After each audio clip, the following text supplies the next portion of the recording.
So hello, I'm Nicola Kaye, and I'm speaking from Wajak Nua Abuja, and I respect all First Nations peoples here today. Lyndall Adams and I would like to thank you all for attending our presentation, Future Programming, Gallery Learnings Through Pandemic Times. Noting that I will be presenting solo, as Lyndall is chairing the session next door. Following John's talk, speaking as an artist and educator and addressing media consumption, Lyndall and I are wearing our gallerists' hats in this instance, albeit we are artists and educators and all, of course, continuously intersect. This is an overview of the presentation. We would like to acknowledge the context is only briefly discussed here and is developed much further in the paper. We ask, what did we learn about engaging diverse publics and the role of exhibitions through this time? The pandemic continues to impact an arts industry in crisis. The circumstances have improved, galleries are open.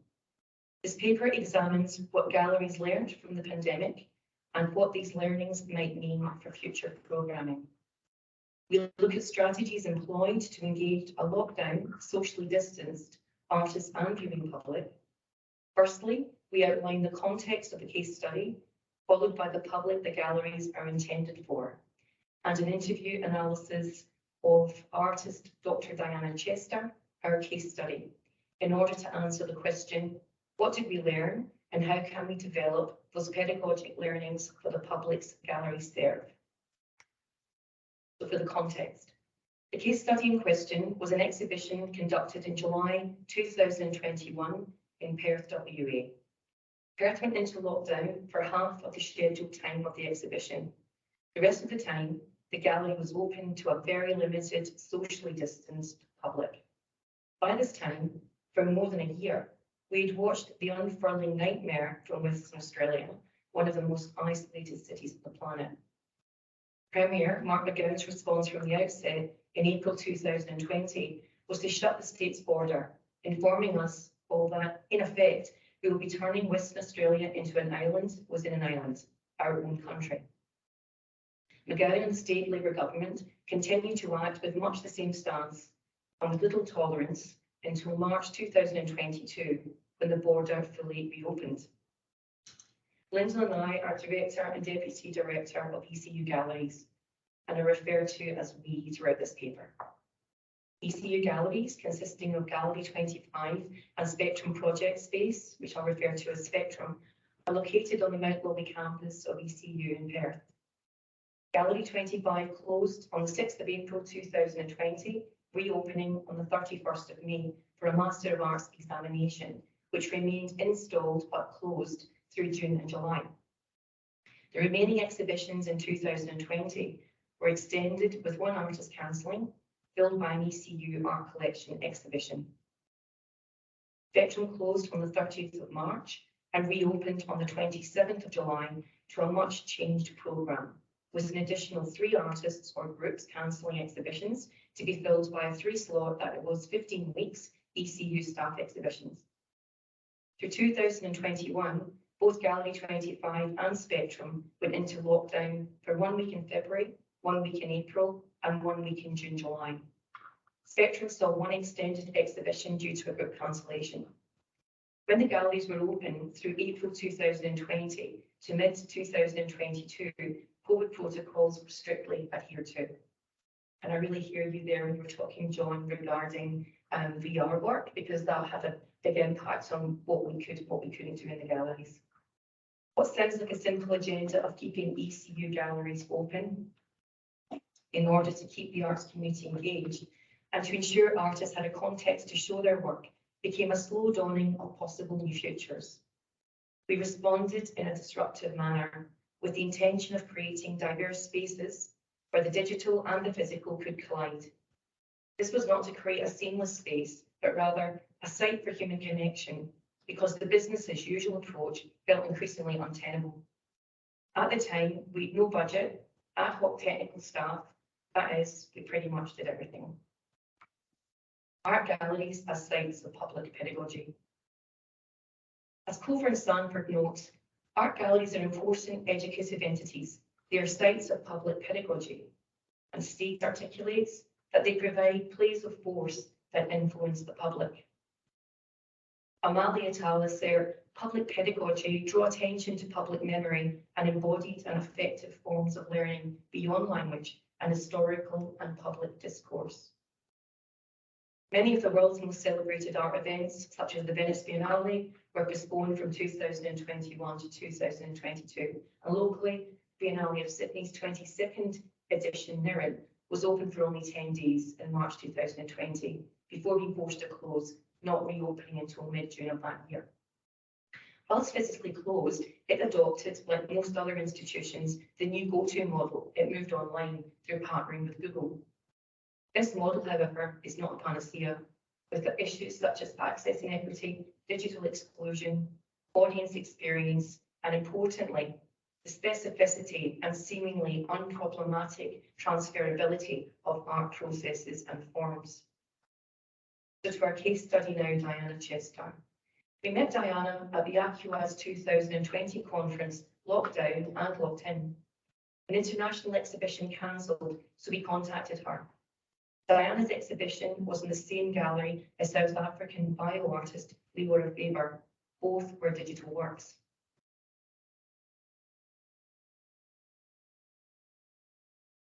Just get a little sense of this just for a moment.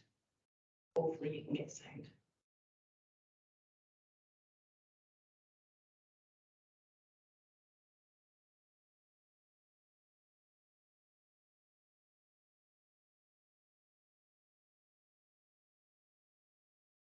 Sound is not my friend today. Okay, 2 by 2. This is Diana's work shown in 2021 at ECU Galleries. Combined 2D animation and live action footage from Sydney, New York, and Singapore, with a composition created by artists in Sydney and New York.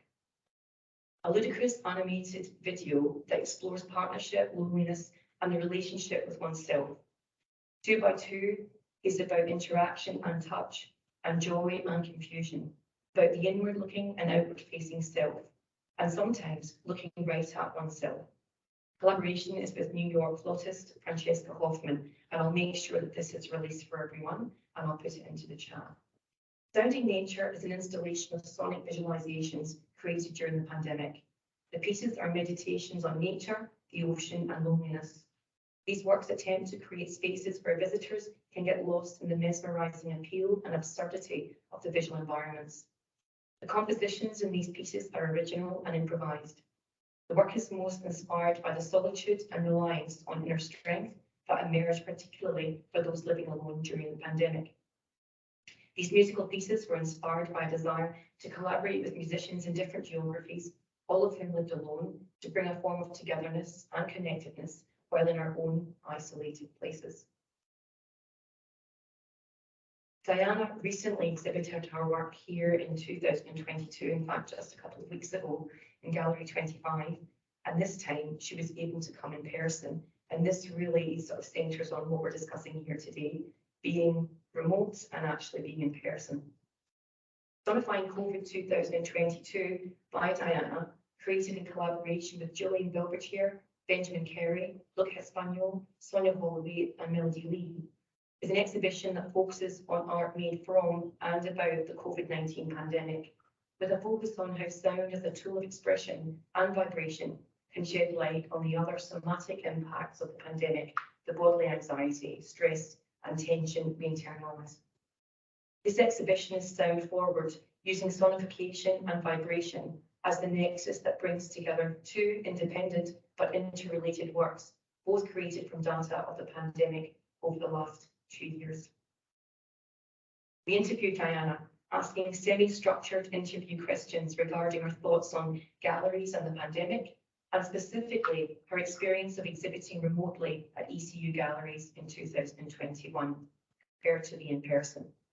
Noting here that you see the deleted line in question 3, this did not apply to this interview, but does for the other artists we're interviewing for this paper. The following conversation is a much edited summary from a 1-hour interview, and it just touches on the key points. I'll be working through each of the questions, and to qualify, I will also be speaking as Diana. Sorry, Diana. Question 1 directly addresses the experience of exhibiting remotely, and as Diana, in 2021, the experience was very positive for me as an artist to be able to do something to show, which of course was really hard to do because a lot of places weren't doing anything that was physical. At the same time, I felt super removed from most of the process, so I was excited about it, but I also felt really distanced from it. Question 2 considers the experience of being remoted in for the install of the exhibition. It's hard when you've never been to the space, you don't have a sense at all of how it's going to be received. So to have all that back and forth and exchange, and it could be this space, it could be this screen, it could be this size, it could be this resolution, I think that helped me begin to better visualise it and made me feel comfortable about the work being taken seriously and the install being taken seriously. So that was really great. I ended up showing 2 works that were both screen-based that had sound, but they presented on a screen, and I think that limited the complexity. So for something like that, I would do it again. I sent digital files, it didn't cost anything. I was able to present the work without having to take time off or do any of that. But tying it to the exhibition in 2022, it definitely meant I was limited in what I could attempt to do in this space. I started moving toward collaborating more heavily with people who do all kinds of visualizations, like using processing to create data visualization, what Luke did for the show at ECU Gallery in 2022. And exploring the visual creation myself, which was the ACUADS conference piece I presented in 2021, which had a kind of organic outcome. Question 4, we asked Diana, how did the experience differ from in real life experiences? A huge piece of where the in real life differed dramatically with ECU galleries because of the in-person, as the artists talk, because of being able to speak with people, but also because of obviously being able to set up so that the major differences for the 2021 show was all screen-based and relied on just stereo audio from the screen. Whereas in 2022, one of the works was a quadraphonic 4-channel sound piece with 2 projections. Question 5, we asked Diana to reflect on other experiences in which she noted being there and setting up the show was critical in the shows I've done in 2022 because of the complexity of the work. Question 6 asked if why such experiences have altered Diana's practice of exhibiting. At the end of the day, COVID has made us all really tired. So what I realise is whereas before I might have thought I can do a few different shows a year, actually now I like the idea of being able to do a show that I'm not there for, because a collaboration takes on the bulk of the setup or it's done remotely. We asked Diana to talk to the exponential acceleration of new technology. You still need to have the ability to run this technology. It is always limited by how high your technical capacity is. If you wanted to do a show simultaneously at the observatory and at the new ECU campus, for example, and go as far to synchronise them, you could. It's just a matter of having the right people that could work on the back-end infrastructure to make sure that it was off without a hitch. It's very different to I'm just going to put a projector in each place. There's so many implications. Question 8, we directly asked about the impact of the pandemic on galleries. It's gone 2 different ways. One is some galleries have gotten much more local, or bringing people in via Zoom instead of in person, and doing all these types of things, having hybrid panels as we have today, where some people are in person and some people are remote. Then question 9 was open, and Diana turned the conversation back to us.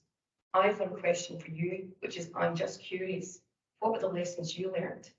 What has happened as gallerists who are running the space during the pandemic?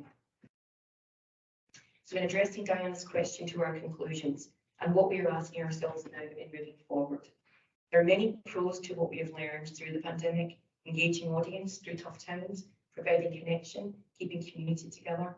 The cons, however, are using projection as a contingency in spaces not designed for this, which may be seemingly easier for a digital artist. However, this of course depends on the work.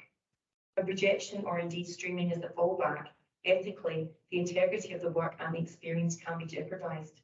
And as our case study affirms, the question for us is how we navigate beyond these limitations.